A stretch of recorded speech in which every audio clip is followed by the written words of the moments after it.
Hello everyone, welcome back to our channel. आज हम आपके लिए यूजीसी नेट कॉमर्स दिसंबर 2024 में होने वाले एग्जाम्स के बारे में एक और टॉपिक लेके आए हैं।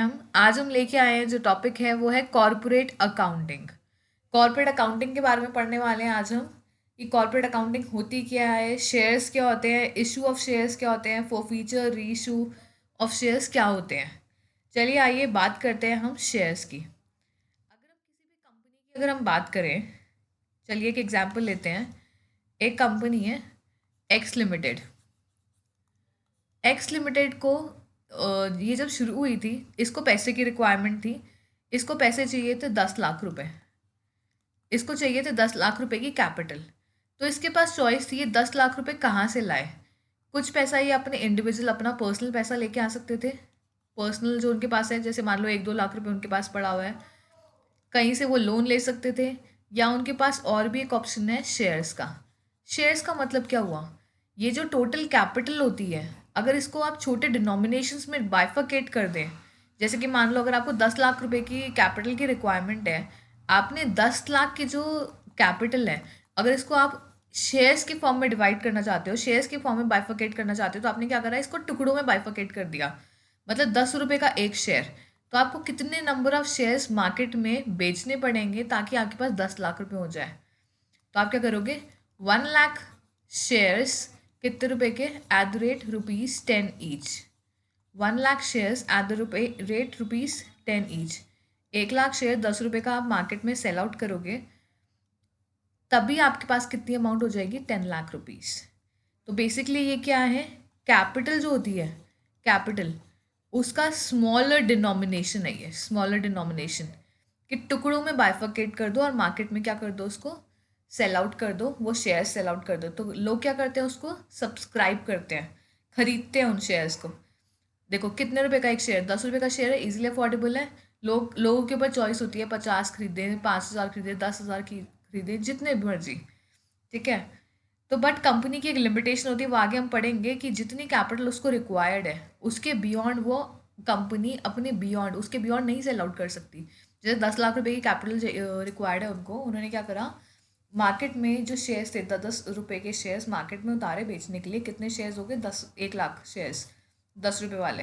तो क्या वो इसके बियॉन्ड सेल आउट कर सकती है। अगर लोगों ने क्या करा, 1,50,000 शेयर्स खरीदने के लिए उन्होंने सब्सक्राइब कर लिया, तो क्या वो 1 लाख की जगह 1,50,000 लोगों को दे सकती है, नहीं।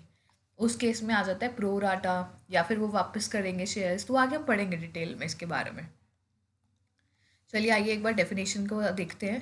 डेफिनेशन क्या कह रही है शेयर की, total capital of the company, जो अभी मैंने बताया, total capital of a company divided into units of small denomination. छोटे छोटे डिनोमिनेशन की यूनिट्स में अगर डिवाइड कर देते हैं टोटल कैपिटल जो है कंपनी की, each such unit is called share. उस यूनिट को क्या कहा जाता है, शेयर। जैसे कि मान लो टोटल कैपिटल कंपनी कितनी है, 50 लाख रुपए। किसी की भी कंपनी की अगर टोटल कैपिटल 50 लाख है, उसको 5 लाख यूनिट्स में बाइफरकेट कर दिया, 10 रुपए का एक। मतलब क्या हुआ, 50 लाख कैपिटल है, उसको क्या करा उन्होंने, स्मॉलर डिनोमिनेशन में क्या कर दिया। अगर 10 रुपए का एक शेयर है, तो मतलब कितनी यूनिट्स वो बेचेंगे मार्केट में, 5 लाख यूनिट्स।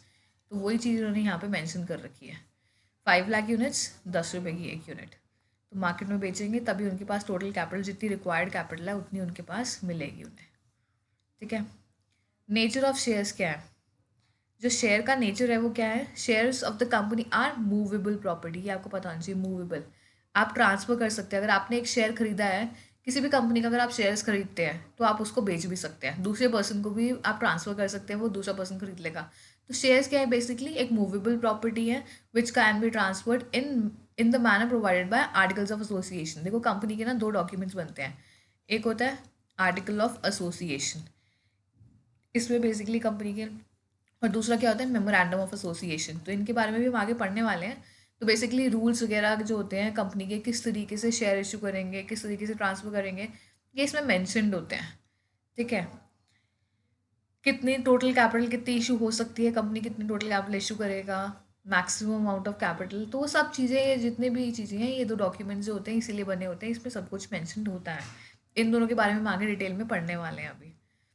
तो चलते हैं नेक्स्ट पॉइंट पे, टाइप्स ऑफ शेयर्स। अगर हम टाइप्स ऑफ शेयर्स की बात करें तो दो तरीके के शेयर्स होते हैं, एक होता है इक्विटी शेयर कैपिटल, दूसरा होता है प्रेफरेंस शेयर कैपिटल। तो दो तरीके के शेयर्स होते हैं। कौन कौन से दो शेयर्स हो गए?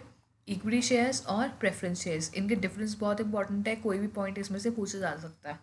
डिफरेंस में से बहुत ज़्यादा इंपॉर्टेंट पॉइंट्स आते हैं। देखिए, इक्विटी शेयर और प्रेफरेंस शेयर,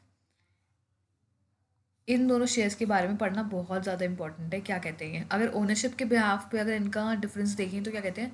इक्विटी शेयर क्या कहते हैं? Represents ownership in the company.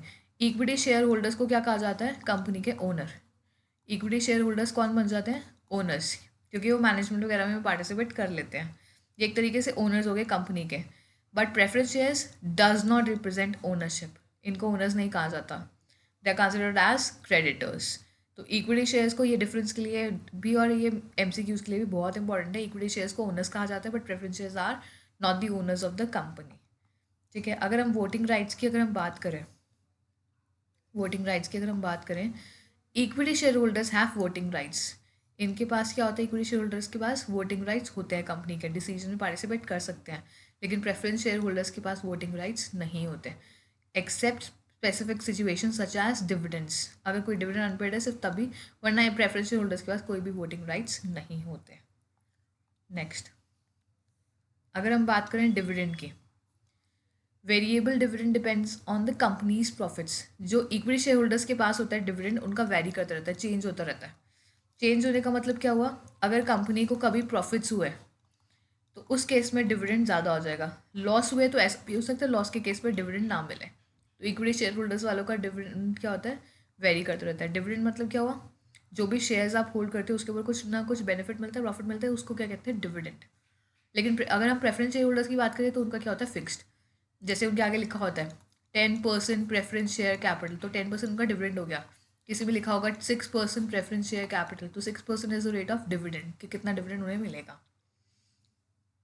और प्रेफरेंस वालों को क्या मिलता है? जो भी डिविडेंड पे होता है उनको इक्विटी से पहले मिल जाता है, तो उनके पास ये प्रेफरेंशियल बेनिफिट होता है जो होता है।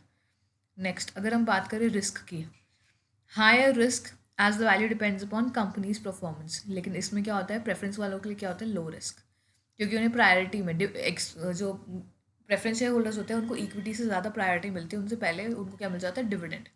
लिक्विडेशन के टाइम भी, हर केस में। तो प्रेफरेंस वालों का क्या होता है? रिस्क जो होता है लोअर होता है, whereas equity share holders का रिस्क क्या होता है? ज़्यादा होता है। बात करें claims on assets, liquidation, last to be paid after all debts and preference share holders in case of liquidation. Liquidation का मतलब क्या हुआ? जब भी कंपनी क्या हो रही होती है? बंद हो रही होती है। बंद हो रही है मतलब लिक्विडेट हो रही है, आगे फर्दर नहीं चलेगी। तो उस केस में क्या होता है? जो लास्ट में पेमेंट होती है वो किसको मिलती है? इक्विटी शेयर होल्डर्स को। लेकिन प्रेफरेंस शेयर होल्डर्स को उनसे पहले मिल जाता है। तो ये पॉइंट इंपॉर्टेंट है, किसको पहले मिलता है? प्रेफरेंस शेयर होल्डर्स को पहले पे उनके डेट्स पे ऑफ होते हैं, लेकिन इक्विटी शेयर होल्डर्स को सबसे लास्ट में मिलता है पैसा। अगर पैसा बचेगा तो मिलेगा, अगर नहीं बचेगा तो वो भी नहीं मिलेगा। तो ये भी बहुत ज़्यादा रिस्की होता है। Capital appreciation, potential for capital appreciation based on companies performance, limited capital appreciation. यहाँ पे देखो, इक्विटी केस में पोटेंशियल कैपिटल अप्रिसिएशन होता है, लेकिन उस केस में प्रेफरेंस के केस में लिमिटेड कैपिटल अप्रिसिएशन, क्योंकि डिविडेंड क्या होते हैं? इनके फिक्स होते हैं। इनके जो डिविडेंड्स होंगे फिक्स रेट पे होते हैं, लेकिन इक्विटी का क्या होता है? वेरी करते रहते हैं। Convertibility, non convertible into shares. जो इक्विटी शेयर होते हैं, इक्विटी शेयर्स वो कन्वर्ट नहीं हो सकते शेयर्स में।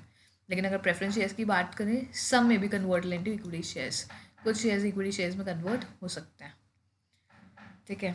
Dividend payment paid after preference share holders, dividend में भी इक्विटी शेयर होल्डर्स को लास्ट में पेमेंट मिलती है, लेकिन अगर प्रेफरेंस शेयर होल्डर्स को बात करें तो उनको इक्विटी से पहले पेमेंट मिल जाती है डिविडेंड की। तो ये इंपॉर्टेंट केस है, मतलब हर चीज़ में प्रेफरेंस शेयर होल्डर्स को पहले प्रायोरिटी मिलती है। सिर्फ अगर हम वोटिंग की बात करें उस केस में इक्विटी वालों के पास है, वरना हर केस में प्रेफरेंस वालों को क्या मिलती है? Priority. Next, issue of shares के ऊपर आते हैं।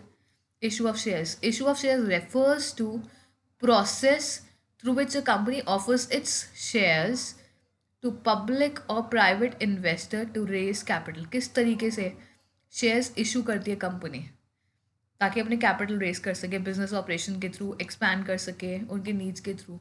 तो वो तो एक मेथड क्या हो गया, प्रोसेस क्या है, किस तरीके से वो पैसा ले रही है, कैपिटल ला रही है। तो वो क्या हो गया? एक तरीके से इशू ऑफ शेयर्स, शेयर्स को इशू करते हैं। देखो बहुत सारी चीज़ें होती है, शेयर्स को आप किस तरीके से इशू कर सकते हो। आप उनको पार पे इशू कर सकते हो, प्रीमियम पे भी और डिस्काउंट पे भी। वैसे डिस्काउंट के बहुत ज़्यादा एक्सेप्शंस हैं, वो भी आगे बात करेंगे। What do mean by par? Par की अगर हम बात करें, when company issues its shares at par value it means shares are being sold at nominal और फेस वैल्यू। मतलब जितने का शेयर है उतने का ही मार्केट में उतार दिया। 10 रुपये की वैल्यू है, 10 रुपये पे उतार दिया। कोई भी शेयर की कीमत अगर 10 रुपये रखी है तो 10 रुपये भी आप मार्केट में सेल आउट कर रहे हो। 100 रुपये है तो 100 रुपये का ही सेल आउट कर दो सेम वैल्यू पे। तो that is the par value of the company. जितने की वैल्यू है उतने पे ही आपने मार्केट में उसे क्या कर दिया, इशू कर दिया, शेयर को बेचने के लिए उतार दिया। So that is the par value. If the par value of share is 10, the company will issue the share at 10। अगर 100 होगी तो 100। ठीक है। Next, issue of share at premium. When a company issues shares at premium, the issue price is higher than par value. तो issue price क्या हुआ, par value से ज़्यादा का हो गया। प्रीमियम मतलब ज़्यादा पे इशू करा। Extra amount over par value that the investor must pay. जो एक्स्ट्रा अमाउंट है जो इन्वेस्टर पे करेगा वो एक तरीके से प्रीमियम हो गया। शेयर की कीमत 10 रुपये है लेकिन मार्केट में जो इशू कर रहा है वो 15 रुपये में इशू कर रहा है, तो प्रीमियम की वैल्यू कितनी होगी, 5 रुपये। जैसे मान लिया एक एग्जाम्पल लेते हैं, किसी भी शेयर की अगर कोई कीमत है वो कितने रुपए हैं, ₹10। लेकिन जब मार्केट में कंपनी इशू कर रही है उसे, मार्केट में जो बेचने के लिए उतार रही है वो 15 रुपये का उतार रही है, तो अगर प्रीमियम की अमाउंट हमें निकालने को बोली जाएगी तो बेसिकली कितना हो गई, 15 में से 10 गया तो कितना आ गया, ₹5। तो ये प्रीमियम हो गया। कीमत 10 रुपये थी, मार्केट में 15 रुपये उतारा, तो 5 रुपये जो एक्स्ट्रा उतारा that is the premium amount. तो ये बेसिकली क्या हो गया, प्रीमियम अमाउंट हो गया। ठीक है। नेक्स्ट, डिस्काउंट की अगर हम बात करें, when a company issues the shares at discount, the issue price is lower than the par value of shares। अगर issue price par value से भी कम है, 10 रुपये का शेयर है, आपने क्या करा, 8 रुपये का बेचा। कोई भी शेयर अगर 10 रुपये का है, मार्केट में आप इशू कितने का कर रहे हो, 8 रुपये का, तो 2 रुपये का क्या हो गया, डिस्काउंट। हालांकि अब डिस्काउंट पे शेयर्स करना अलाउड नहीं है, ज़्यादा इतना कॉमन नहीं है प्रैक्टिस में, it is not common in practice as per the laws also in some countries. तो कुछ काफ़ी कंट्रीज जैसे कि इंडिया हो गया, issue of shares at discount is not allowed until and unless there are certain specific conditions, जैसे कि ESOP हो गया। ESOP हम आगे पढ़ेंगे। ESOP हो गया, उस पर तो अलाउड है, लेकिन बाकी चीज़ों पे आप डिस्काउंट पे शेयर्स इशू नहीं कर सकते हो। तो ये क्या है, एक क्लॉज है जो कि हम फॉलो कर रहे हैं आज की कंपनीज में। चलिए, ये तो हमने पढ़ लिया 3 तरीके शेयर इशूज़, चाहे आप पार पे करें, प्रीमियम पे करें, डिस्काउंट पे करें। कुछ की पॉइंट्स होते हैं इशू ऑफ शेयर्स के टाइम पे, वो की पॉइंट्स क्या हैं वो पढ़ लेते हैं एक बारी। Authorised capital, maximum amount of capital a company is allowed to raise. कितना पैसा कंपनी रेज कर सकती है शेयर्स इशू करके, वो किस में मेंशन होता है, मेमोरेंडम ऑफ एसोसिएशन। अभी हमने 2 डॉक्यूमेंट्स के बारे में पढ़ा था, आर्टिकल ऑफ एसोसिएशन और मेमोरेंडम ऑफ एसोसिएशन। तो मेमोरेंडम में क्या गिवन होता है, maximum amount of shares, share कितनी कैपिटल एक कंपनी क्या कर सकती है, मंगवा सकती है शेयर्स के थ्रू। अगर मेमोरेंडम में लिखा है 1 करोड़ रुपीज़, तो आप मैक्सिमम उतने रुपए ही मंगवा सकते हो लोगों से, उसके बियॉन्ड नहीं, वरना आपको मेमोरेंडम में चेंजेस करने पड़ जाएंगे। Next, what you mean by issue capital, the portion of authorise capital that has been offered to the share holders. जैसे मान लो आप अगर मेमोरेंडम में लिखा है 1 करोड़ रुपया, तो आप 1 करोड़ रुपये एक साथ नहीं मंगवा लोगे कंपनी का। अगर आपको मान लो रिक्वायरमेंट सिर्फ 10 लाख की है, तो आप 10 लाख के शेयर इशू करोगे। लोगों को जितना शेयर आप इशू कर रहे हो that is the issued capital. 1 crore रुपये अगर आप मैक्सिमम अमाउंट आपकी गिवन है उसमें मेमोरेंडम ऑफ एसोसिएशन में कि आप 1 करोड़ मंगवा सकते हो, that will be the authorised capital. ये तो ऑथराइज्ड कैपिटल हो गई जो लाइफ टाइम मंगवा सकते हो। लेकिन अगर अभी आपको रिक्वायरमेंट सिर्फ 10 लाख की है, तो लोगों से 10 लाख रुपए की अमाउंट मंगवा रहा है, that is the issued capital. Company जो ऑफर कर रही है लोगों को, शेयर्स ऑफर कर रही है, वो 10 लाख के है, that is the issued capital. लेकिन लोग कितने के शेयर खरीद रहे हैं, उस इशूड में से लोग कितने खरीद रहे हैं, सब्सक्राइब कर रहे हैं, तो that is the subscribed capital. ये लोग अग्री कर रहे हैं खरीदने के लिए, उतने शेयर होल्डर्स अग्री कर रहे हैं, तो दैट इज़ सब्सक्राइब कैपिटल। ऐसा भी हो सकता है कि कंपनी ने क्या करा, 10 लाख के शेयर्स मार्केट में क्या करे, इशू करे। ऐसा भी हो सकता है लोगों ने जो सब्सक्राइब करे वो 8 लाख हो सकते हैं, 10 लाख से भी कम हो सकते हैं, या फिर लोग उससे भी ज़्यादा सब्सक्राइब कर सकते हैं, 12 लाख के। Anything is possible. अगर ज़्यादा कर रहे हैं तो उसका भी क्लॉज है, कम कर रहे हैं तो उसका भी क्लॉज है। अगर कम कर रहे हैं तो एटलीस्ट 90% ऑफ द अमाउंट तो क्या होना चाहिए, सब्सक्राइब हो जाना चाहिए। जो इशूड का 90% है, जैसे मान लो 10 लाख का 90% कितना हो गया, 9 लाख रुपए। तो 9 लाख की जो शेयर्स है वो तो बिक जाने चाहिए, सब्सक्राइब हो जाने चाहिए, तभी आप रख सकते हो, वरना सारा पैसा लोगों को वापस कर देना पड़ेगा। दूसरा क्या है, अगर ज़्यादा हो गए हैं सब्सक्राइब, तो उस केस में आपको क्या करना पड़ेगा, या तो रिटर्न करना पड़ेगा या प्रोराटा। जो 5 शेयर मांग रहे हैं उसको 3 दे दो, या तो फिर एक्सेस वाले को रिटर्न कर दो। आगे हम पढ़ेंगे प्रोराटा बेसिस पे अलॉटमेंट ऑफ शेयर्स, क्योंकि आप एक्स्ट्रा नहीं रख सकते हो। Paid up capital, the amount of money that has been paid by share holders for shares allotted to them. जितना पैसा शेयर होल्डर्स ने पे करा है ताकि उनको शेयर्स अलॉट हो जाए। जैसे मान लो 10 रुपये का शेयर है, फेस वैल्यू 10 है, लेकिन अभी कंपनी ने सिर्फ 3 रुपये मंगवाए थे, 6 रुपये नहीं मंगवाए। तो लोगों ने 3 रुपये के हिसाब से शेयर्स खरीदे होंगे अभी जितने मंगवाए हैं। मान लो किसी ने 1,000 शेयर्स के लिए क्या करा था, सब्सक्राइब करा, तो उसने टोटल पैसा कितना दिया होगा, 3,000 रुपये। चाहे 10 रुपये का शेयर है, लेकिन कंपनी ने अभी पूरे 10 रुपये नहीं मंगवाए ना, कंपनी ने सिर्फ अभी क्या मंगवाए, 3 रुपये एप्लीकेशन अमाउंट। तो 1000 शेयर्स अगर खरीद रहा है वो 3 रुपये के हिसाब से पे करेगा, 3000 पे करे। 6 रुपये अभी नहीं पे करे उसने, 7 रुपये नहीं पे करे, 10 में से 3 गए, 7 रुपये अभी नहीं पे करे। तो उसके हिसाब से जितने पे नहीं करे वो बाद में पे करेगा, लेकिन अभी जो पे करे that is the paid up capital. ठीक है। ओवर सब्सक्रिप्शन कितना हो गया, एक्सेस में। अभी मैंने बताया था 10 लाख के शेयर्स आप लोग क्या कर रहे हो, इशू कर रहे हो, लेकिन आपको सब्सक्राइब कर दिया 12 लाख का। ठीक है, एक्स्ट्रा अप्लाई कर दिए, तो उस केस में क्या हुआ, ओवर सब्सक्राइब हो गए। तो आप क्या करोगे, प्रोराटा बेसिस पे लोगों को दोगे। प्रोराटा मतलब अगर कोई बंदा 5 शेयर मांग रहा है तो उसको 3 दे दिए। ठीक है। इसी तरीके से अगर कोई 50 शेयर मांग रहा है तो उसको 30 दे दिए, कम दे दिए, मतलब कुछ भी रेशियो हो सकते हैं। 5:3 तो ये मैंने अभी बोला है, 4:1 भी हो सकता है, 6:3 हो सकता है, कुछ भी हो सकता है।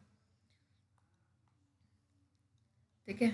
Next, types of shares issue. कितने तरीके के शेयर्स इशू हैं। एक होता है public issue, shares are offer to general public via the stock market और एन इनिशियल पब्लिक ऑफरिंग। जो स्टार्टिंग में आते हैं, आईपीओ तो सबने ही सुना है। आईपीओ क्या होता है, स्टार्टिंग में जितना शेयर्स आ रहे हैं मार्केट में उतर रहे हैं, that is the initial public offering. जो आप आईपीओ खरीदते हैं, कहते हैं ना कि इसका आईपीओ आने वाला है या हम खरीदेंगे, तो ये एक तरीके से इनिशियली जो पब्लिक को ऑफर किया गया है स्टार्टिंग में जनरल पब्लिक को, चाहे वो स्टॉक मार्केट के थ्रू हो चाहे कैसे भी हो, that is the public issue. What do you mean by private placement, shares are offer to a specific group of investors. कुछ लोगों को, सबके लिए नहीं होता दैट इज ओपनिंग, ये सबसे इंपॉर्टेंट फीचर है। स्पेसिफिक ग्रुप ऑफ इन्वेस्टर्स के लिए अगर है तो that will be the private placement. Next is rights issue. जो एग्जिस्टिंग शेयर होल्डर्स है, जिन्होंने अभी उस कंपनी के शेयर्स खरीद रखे हैं, उनको कुछ राइट्स दिए जाते हैं ताकि आप एडिशनल शेयर्स परचेज कर सकते हो, लेकिन वो भी किस पे, डिस्काउंट पे। ये इंपॉर्टेंट है। ये किसके लिए होता है, सिर्फ एग्जिस्टिंग, जिन्होंने अभी शेयर्स खरीदे हुए हैं, एग्जिस्टिंग शेयर होल्डर्स वालों के लिए होता है खाली। जिन्होंने अभी शेयर्स खरीद रखे हैं उनके लिए क्या होता है कि राइट दिया जाता है कि आप और शेयर खरीद सकते हो डिस्काउंट पे। नेक्स्ट क्या है, bonus issue. Shares are issued to existing share holders for free. Bonus मतलब फ्री में वो शेयर्स दिए जाते हैं। अगर आप ऑलरेडी उस शेयर कंपनी के शेयर्स होल्ड कर रहे हो तो कुछ भी रेशियो हो सकता है। अगर आप 5 शेयर होल्ड कर रहे हो तो आपको 1 मिलेगा, 3 होल्ड कर रहे हो तो 2 मिलेगा। तो रेशियो तो ये कंपनी डिटरमाइन करती है अपने आप, 3:2, 5:1, 7:1, जो भी है, whatever. Preferential issues, shares are issue to select group of investors at a preferential price. ये भी कुछ सिलेक्टेड ग्रुप के लिए होता है, एक प्रेफरेंशियल डिस्काउंटेड प्राइस पे। ठीक है। तो अगर हम अकाउंटिंग ट्रीटमेंट की अगर हम बात करें, अगर शेयर इशू होता है, इशू ऑफ शेयर्स, हालांकि कैश करें लेकिन पैसा हमेशा बैंक के थ्रू ही ट्रांसफर होता है। अगर शेयर्स इशू कर रहे हैं तो बेसिकली क्या हुआ, अगर 1000 शेयर्स इशू करें 10 रुपये के, तो कंपनी के पास क्या आया, पैसा आया, तो बैंक अकाउंट क्या हो जाएगा, debit. Bank account will be debited, और क्रेडिट क्या हो जाएगा, शेयर कैपिटल, क्योंकि कैपिटल क्रिएट हो जाएगी। बैंक अकाउंट डेबिट टू, तो क्या एंट्री हो जाएगी, bank account debited to share capital account. कितने के हो गए, 1000 × 10 कितना हो गया, 10,000, 10,000। तो ये एंट्री होगी। ठीक है। अगर कोई भी शेयर इशू होगा नॉन कैश कंसिडरेशन के केस में, तो उस केस में जो भी एसेट होगा जिसके लिए भी होगा तो उसकी वैल्यू आ जाती है, उसका नाम आ जाता है। ठीक है। Next, four feature of shares. What do you mean by four feature of shares. Forfeiture of share occurs when a shareholder fails to pay the full amount। कोई भी शेयर होल्डर पूरा पैसा पे नहीं कर पा रहा है। ठीक है, जितना पैसा ड्यू है वो उतना पूरा का पूरा पे नहीं कर पा रहा है, इंस्टॉलमेंट्स पे आउट नहीं कर पा रहा है टाइमली, तो उसके शेयर्स क्या हो जाएंगे, कैंसिल हो जाएंगे। बेसिकली कैंसिल होने का मतलब क्या होता है, फोरफीट हो जाना। ये वर्ड याद रखना, फोरफीचर का मतलब cancel, cancellation of shares. Reason क्या होता है कैंसिलेशन का, non payment of calls on shares, जैसे आप जो पैसा आता है, जो भी पर्टिकुलर 10 रुपये का अगर मान लो कोई शेयर है, इंस्टॉलमेंट में अगर कंपनी पैसा मंगवा रही है, स्टार्टिंग के अमाउंट को कहते हैं एप्लीकेशन, फिर होता है अलॉटमेंट, फिर फर्स्ट कॉल, सेकंड कॉल, इस तरीके से कॉल्स होते हैं। तो ये जो नाम होते हैं इंस्टॉलमेंट्स के वो हैं फर्स्ट कॉल, सेकंड कॉल। अगर कोई भी कॉल मनी नहीं दे पा रहा है, इंस्टॉलमेंट्स नहीं पे ऑफ कर पा रहा है, तो उसके शेयर्स क्या हो जाएंगे, कैंसिल हो जाएंगे। जो भी पार्टली पेड अप शेयर्स होंगे वो कैंसिल हो जाएंगे। So cancellation is the another name for the forfeiture. कभी भी आप अलॉटमेंट का पैसा नहीं दे पाए, इंस्टॉलमेंट या कॉल मनी नहीं दे पाए, तो उसके शेयर्स बेसिकली क्या होंगे, कैंसिल हो जाएंगे, और शेयर होल्डर के राइट्स भी कैंसिल हो जाएंगे उस केस में। तो उस चीज़ को कहा जाता है forfeiture. When shares are forfeited, the amount received on the share before forfeiture is transferred to the share forfeiture account. तो ये याद रखना है आपको, जो कैंसिलेशन ऑफ शेयर्स होते हैं किस में जाएगा, शेयर forfeiture अकाउंट में। The share capital account is reduced the amount of the forfeiture amount. तो अल्टीमेटली क्या होगा, शेयर कैपिटल का उतनी का पैसा क्या हो जाएगा, रिड्यूस हो जाएगा। पैसा किस में जाता है, शेयर forfeiture अकाउंट बनता है, जो कि एक तरीके से क्या होती है, लाइबिलिटी होती है। जैसे कि ले लो 100 शेयर्स आपने क्या करे, फोरफीट करे, 5 पर शेयर वॉज पेड अप, 5 रुपये उस शेयर में क्या हुआ था, पेड अप था। तो बेसिकली एंट्री क्या हो गई, शेयर कैपिटल आपकी क्या हुए, 1000 से क्या हुए, डेबिट, क्रेडिट क्या हुआ, शेयर फॉरफीचर, और कॉल्स इन अरियर क्या हो गया, क्रेडिट हो गया। ये चीज़ आपको याद रखनी, जितना पैसा आपका आ गया है, दो चीज़ें, एक तो शेयर फॉरफीचर और एक है जो पैसा आ गया है वो तो शेयर फॉरफीचर में जाएगा, जो पैसा नहीं आया तो that will be calls in arrear. 10 रुपये का अगर शेयर है, 5 रुपये आ गए तो 5 रुपये के हिसाब से आपने यहाँ डाल दिया, और 5 रुपये के हिसाब से नहीं आया तो 5 रुपये के हिसाब से आपने यहाँ पे मेंशन कर दिया। टोटल आपका गया शेयर कैपिटल अकाउंट में। तो ये चीज़ बहुत ध्यान रखनी है, कॉल्स इन अरियर में वो पैसा जाएगा जो पैसा रिसीव नहीं हुआ है। नेक्स्ट, री इशू ऑफ शेयर्स। री इशू ऑफ शेयर्स मतलब जो भी फोरफिटेड शेयर्स होंगे वो दोबारा से क्या हो जाएंगे, री इशू हो सकते हैं। री इशू, फोरफीचर मतलब ये जो शेयर्स हुए थे, फोरफीट हुए थे, मतलब क्या हुआ, कैंसिल हुए थे। तो पार्टली पेड अप शेयर्स जो होते हैं, जो कैंसिल होते हैं, वो आगे आपके कर सकते हो, फर्दर से री इशू कर सकते हो, किसी और को इशू कर सकते हो। लेकिन उसका जो प्राइस होगा वो ओरिजिनल प्राइस से क्या होगा, हमेशा लोअर रहेगा। जो ओरिजिनल प्राइस होता है उससे लोअर रहेगा। तो आज के लिए हमने क्या करा है, हमने पढ़ा था फोरफीचर ऑफ शेयर्स, री इशू ऑफ शेयर्स, शेयर्स के बारे में पढ़ा था कि शेयर्स होते क्या हैं, टाइप्स ऑफ शेयर्स हम पढ़ चुके हैं, शेयर इशू क्या होता है वो पढ़ चुके हैं, authorised capital, issued capital, subscribe capital, paid up capital, ये पढ़ चुके हैं। शेयर्स किस तरीके से इशू सकते हैं, प्रीमियम पे, पार पे, डिस्काउंट पे, जो कि डिस्काउंट आजकल प्रिवेलिंग नहीं है, और ये बहुत इंपॉर्टेंट है इनके, पेड अप कैपिटल वगैरह, और ये डिफरेंस कैसा है इक्विटी शेयर्स और प्रेफरेंस शेयर्स के बीच में डिफरेंस। तो दैट्स इट फॉर टुडे। बाकी हम लेके आएंगे नेक्स्ट वीडियो में आप लोगों के लिए। तो आज जो हमने करा है वो क्या करा है, हमने कॉर्पोरेट अकाउंटिंग के बारे में पढ़ा है, शेयर्स के बारे में, कि शेयर्स किस तरीके से इशू होता है, कितने टाइप ऑफ शेयर्स हैं, वो फीचर क्या होता है, और री इशू क्या होता है। अगर आपको हमारी वीडियो पसंद आ रही है तो इसको लाइक, शेयर और कमेंट ज़रूर करें। अगर अभी तक आपने हमारा चैनल सब्सक्राइब नहीं करा है तो हमारे चैनल को सब्सक्राइब कर लीजिए, बेल आइकन प्रेस कर लीजिए, ताकि जितनी भी वीडियोस हम लोग अपलोड करें उसके डायरेक्ट नोटिफिकेशन आप लोगों को मिलते रहें। Okay, bye bye, that's it for today, see you in the next video.